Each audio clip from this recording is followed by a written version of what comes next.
Qui êtes-vous vraiment? Je suis Yannick Jadot, je suis le candidat de l'écologie à l'élection présidentielle et depuis 25 ans, je me bats pour l'écologie, pour un monde plus juste.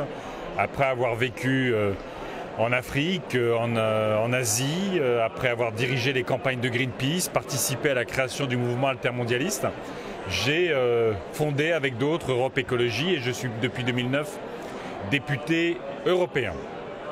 Que faites-vous à l'OGP? Eh bien, je réponds aux questions de Vox.org parce que je crois que c'est absolument essentiel de construire la démocratie horizontale. Les outils numériques nous permettent d'avoir un potentiel de participation, d'action, de contribution considérable. Et c'est justement sur cette base qu'il faut aussi articuler la démocratie représentative avec la démocratie participative. Vote par Internet ou vote pas net? Vote par Internet, bien sûr, il faut développer tous les outils qui permettent le maximum de participation. On voit aujourd'hui qu'une bonne partie des citoyens ne participent plus aux élections, ou quand ils votent par défaut, c'est-à-dire qu'on leur prescrit et ils s'imposent trop souvent à eux-mêmes de voter le moins pire pour éviter le pire. Et donc voter par Internet et voter tout court, ça doit d'abord être un vote d'adhésion sur des idées, pas sur des réponses qui nous plongent dans le passé, mais sur des réponses qui nous projettent dans l'avenir. Ouvert ou fermé? Ouvert, ouvert, ouvert. Il nous faut une démocratie ouverte. Vous savez, le vote Trump, qu'on qualifie souvent de vote populiste, mais ce n'est pas le vote, malheureusement, de la colère contre les inégalités sociales ou contre la concentration des richesses qu'incarne parfaitement Trump. Le vote Trump, c'est d'abord un vote de colère contre l'impuissance des politiques, contre le renoncement des politiques, le renoncement à lutter contre les inégalités sociales, contre les discriminations, contre la dégradation environnementale. Mais c'est aussi, de manière absolument dramatique, un vote contre la pluralité, contre les sociétés ouvertes. C'est l'idée que aux États-Unis, comme on l'a vu avec le Brexit en Grande-Bretagne, il faut revenir à l'hégémonie quasiment des périodes coloniales ou post-coloniales. C'est l'idée d'une forme de suprémacisme blanc, en tout cas d'un rejet de la société ouverte où on reconnaîtrait les droits, la dignité, les talents du Syrien arrivé la veille, comme de celui qui s'imagine descendre d'Astérix. C'est ça une société ouverte. Data ou dada?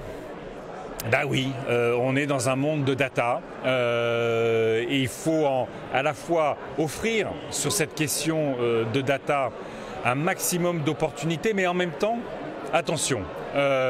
Moi, je me bats au Parlement européen et on s'est beaucoup battu ces dernières années pour s'assurer qu'on avait des directives extrêmement fortes en termes de protection des données. Les données personnelles, ce n'est pas un business. C'est d'abord une construction citoyenne, c'est d'abord une liberté publique, ce sont des données privées. Et puis, le deuxième danger, c'est que si l'économie numérique, par exemple, produit potentiellement énormément d'opportunités, on sait aussi que ça peut recréer un système de rente extraordinaire où, finalement, de toutes ces énergies diffuses, quelques acteurs, et on le voit aujourd'hui aux États-Unis et probablement on va le voir demain en Chine, pourraient s'accaparer tout le bénéfice de cette économie, créer un système de rente globalisé, totalement incontrôlable, qui nous retirerait la force de ces outils. 5. Au Mexique, les citoyens ont réécrit la Constitution sur Change.org. Qu'en pensez-vous? C'est génial, c'est exactement vers ce type de choses qu'ils font faire. En Islande, c'est une assemblée citoyenne tirée au sort qui a réécrit la Constitution. Et pour moi, c'est les mêmes dynamiques. La citoyenneté, c'est d'abord se réapproprier la politique, c'est se réapproprier la vie de la cité. Et Change.org, comme toutes les civic tech, les plateformes, c'est croire en l'intelligence collective. Il n'y a pas un État qui doit surplomber la société et considérer que cet État a toujours raison par rapport à la société, a toujours raison par rapport aux citoyennes et aux citoyens. Donc donnons le pouvoir de nouveau aux citoyens à travers ce type de plateforme ou d'initiatives du type, je l'ai dit, assemblées citoyennes tirées au sort, comme les votations citoyennes, comme les conférences de consensus. Et d'ailleurs, j'ai une proposition dans mon programme, c'est que dans la loi de finances de la France, il y ait le 1% participatif, comme on fait des budgets participatifs dans les villes, et que ce 1% participatif, les projets liés à ce 1% participatif soient animés, construits et potentiellement votés sur les plateformes Civic Tech.